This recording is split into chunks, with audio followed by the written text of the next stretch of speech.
Warning, you're not allowed to watch this video unless you're 9, 10, or 11 or any kind of age that's not below 9, since this might not be family friendly because it has cool words. Buzzwords. Okay? Done. Go. In a time before time, humans were created. And it was horrible. Like, really shit. But in 2005, one of mankind's greatest achievements was brought forward that made up for all of the wars, destruction of ecosystems, and worst of all, those people who stick gum underneath things. That's right, I'm calling you out, you motherfucker! The Adventures of Shark Boy and Lava Girl. I'm sure you've all heard of Spy Kids, the trilogy of film... Oh, wait. Quadrilogy. Almost forgot about that fourth one. But, to be honest, who didn't? Someone put that on YouTube. It was the original with those frickin' thumb things. Spy Kids 2, which foreshadowed the existence of Spy Kids 3. You think God stays in heaven because he too lives in fear of what he's created? And Spy Kids 3, which to date still contains one of the best characters and scenes in cinematic history. All of which were directed by Robert Rodriguez, the same director of very adult movies such as Sin City and Machete. What the hell? But perhaps his greatest achievement comes in the form of Shark Boy and Lava Girl, a much less talked about movie when compared to Spy Kids that I'm disappointed hasn't been memed to absolute shit yet. Hollywood is a very interesting place. Movies can be extremely risky investments with a lot of money being thrown around, and so it's often dangerous to do anything ambitious or really different. And in a world where making original movies aren't as well favored or as profitable as making more Fast and Furious movies, it amazes me that someone gave them $35 million to make this movie. Where did that money go? It grossed about $70 million at the box office, which apparently is not enough to warrant a sequel, even though I'm still waiting, by the way. Anyway, let's just watch the damn movie. The movie opens with a quote from one of the film's own fictional characters. What? We begin with Shark Boy's origin, which is just as incredibly stupid as you would think. The shittiest render of a storm I've ever seen tears apart the research lab where Shark Boy and his father were stationed, studying and caring for sharks. Specifically sharks, apparently, who can talk. It's Shark Boy. Don't take a bite out of him, boys. He's a friend. Yeah, I'm not sleeping tonight. He is then raised by them and trained in the way of the shark. That is an actual quote from the movie, yes. Always go forward. Ah, get away from me! This somehow makes him grow fins and gills. We're like 5 minutes into the movie and I already feel for the writers and their families. After Max meets Shark Boy, he kidnaps him and keeps him trapped within a watery prison where he will swim for his entertainment before Lava Girl just shows up one day and then they piss off. This is all revealed to be a kid named Max telling a story to his class, which explains why the origin stories make about as much sense as anything 10-year-olds come up with. And then he is bullied relentlessly. Jesus, what do the whole class just have those ready? You can tell Max is really important because he's not even on the poster. We were supposed to tell true stories. Okay, let me tell you about this little shit here. Linus. You know that feeling of when your headphones get caught around a door and having them nearly assassinate you? This kid is the physical embodiment of that feeling. And unfortunately for us, he is very important to this film's very deep and complex plot. There's no such thing as Lava Girl. Jeez, even the teacher's bullying Max over this. Linus then proceeds to roast Max in front of the entire class without the teacher intervening. Probably enjoying himself too much. Before the bell goes off. Oh wow, that's convenient. After class, Max runs into Linus and his gang with Mullet over here, holy shit. And then the most intense movie chase scene of all time begins. I'm gonna burst your bubble, Dream Boy.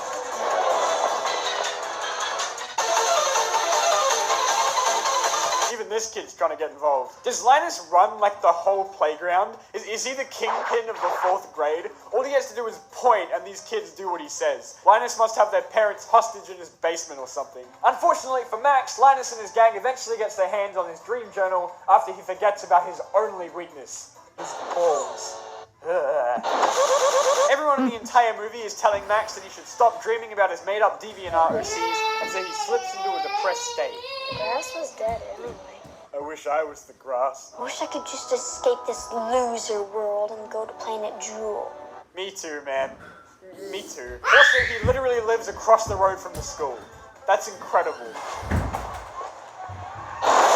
And when Max returns to school, we bear witness to one of the greatest scenes in cinema history. He ruined my dream journal! I did not! Mr. Electric sent him to the principal's office and had him expelled! You're in my class, not the other way around. I know everything, and you know nothing. I have no words. It's beautiful. And then suddenly, a giant tornado appears. And instead of evacuating, the teacher just bails on the kids. Yeah, this is a school we're talking about, I'm not surprised. But as it turns out, it's not just any tornado, it's a Sharknado. A Shark Boy-nado. And Lava Girl-nado. Yeah, this joke is better in my head. Shark Boy and Lava Girl appear. And they head to Planet Drool, which apparently is dying, and Max has to save it. And from here on out, this movie is like 99% green screen. I don't even know what the 1% would be. You know those weird 4D experience virtual reality things at like every fair ever? That's what this entire movie is. And yes, for those who still don't know, Shark Boy is played by Taylor Lautner of Twilight fame, which explains why they gave him a costume where it's impossible for him to tear his shirt off. We then get to meet our villain. This is my sleep paralysis demon. And then they fight!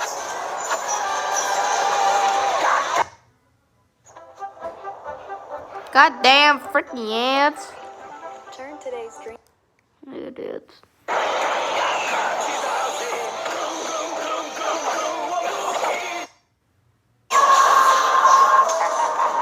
I see this face in my nightmares. And so after getting their ass whipped, they are banished to the Dream Graveyard. Most of the film from here on out is just them going around the planet and this movie meeting its 3D effects quota. See, much like Spy Kids 3D, Shark Boy and Lava Girl was heavily marketed as being a 3D movie, and it panders toward that ever so blatantly. There are so many scenes in this movie where it's just shit going towards the camera, and as someone who hasn't worn 3D glasses in about 87 years, it gets pretty obnoxious very quickly. During this sequence is also a musical number that would put even High School Musical to shame, which, yes, is what I rank musical numbers against. There's no other songs in the movie, this is just there. And man, such deep and thought-provoking lyrics. To be fair, it does sound like a 10-year-old wrote it. And then another epic fight scene, and Shark Boy goes freaking berserker mode. After escaping from Mr. Electric's copy-pasted army, the trio heads to the ice castle to get the Crystal Heart.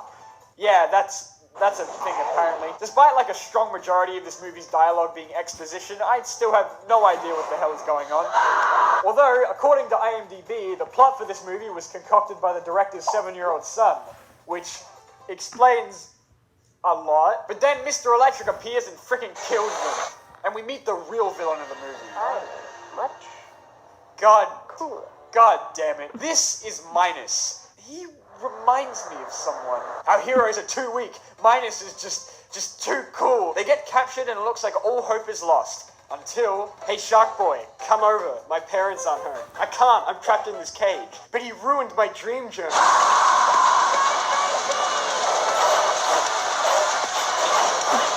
They steal back the dream journal after escaping until Lava Girl immediately destroys it. God damn it. To do that though, they had to come across a sleeping Minus. Couldn't you just... I mean, his neck's like right there. Just give it a little snap, please. Just kill him. Then they try and fail to get the Crystal Heart. And Lava Girl, well, nothing of importance was lost. Then they meet the Ice Princess, one of the girls in Max's class, who just gives them the heart. And then they use it to go and fight the darkness. Well, that was easy. But Lava Girl's still frozen. How are they gonna... Oh, yeah, okay, that works too. What? You know, watts. As in a measure of electrical power. Watts. To all the amateur filmmakers out there, your cool idea will never get made. But this did. This did. And then Shark Boy dies. Can you survive down there? No, he's dead. I must join him. They're dead. That's it. Movie's over. We can all go home now. Just to be sure, though, they throw her into a volcano. Oh, hey, wait, wouldn't that... And just like that, Max activates God mode and Thanos snaps the ocean and gets ready to throw down with Linus. And now it's time for the epic final battle.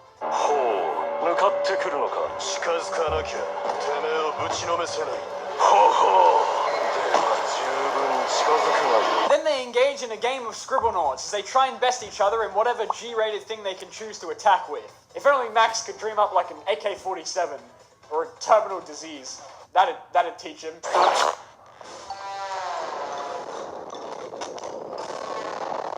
And meanwhile, Shark Boy summons his army of models from the PlayStation 1. King of the ocean.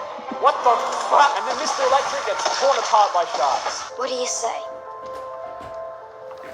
Linus. Wait, holy shit, that's been Linus the whole time? And then they become friends and he learns the error of his ways and everyone's friends and Mr. Electric is still being violently mutilated. We then learn that it's all been a dream the whole time. Except the tornado was real. That part was real. Okay. And the kids still haven't been evacuated for some reason. What is this movie? Except Mr. Electric somehow survived. Almost like those sharks didn't have teeth for some reason. And also, Shark Boy and Lava Girl are real now. And then, in top 10 anime redemption arcs, Linus goes to fight Mr. Electric. Yeah, that's about what I expected, you piece of shit. Max gives the Heart of Ice back to the Ice Princess's real-life counterpart, and she freaking kills Mr. Electric, like, for real this time. No resurrections this time. And then everyone lives happily ever after, and also, did any of that at the end actually happen or not? What was a dream and what wasn't? This is like Inception levels of confusing. So dream a better dream, then work to make it real. Yes.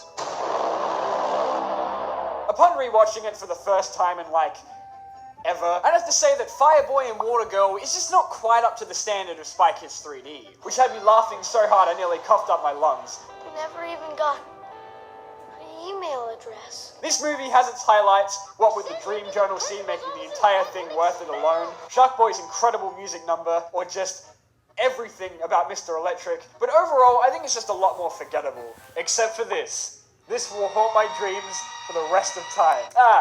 Dreams. I see what they did there. Please help, I can't sleep. It's still worth a watch though, even if it's just to count how many times they say dream, which is 118 times, by the way. Also, just wanted to shout out this hilarious recreation of the Dream Journal scene by channel Ominously Jazzy Eggs. That's the name. Please go watch it, it's so great.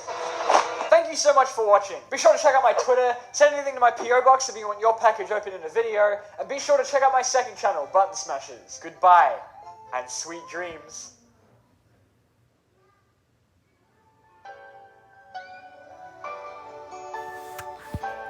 Shout out to him for this video. Yeah. I gotta talk to me. Bye.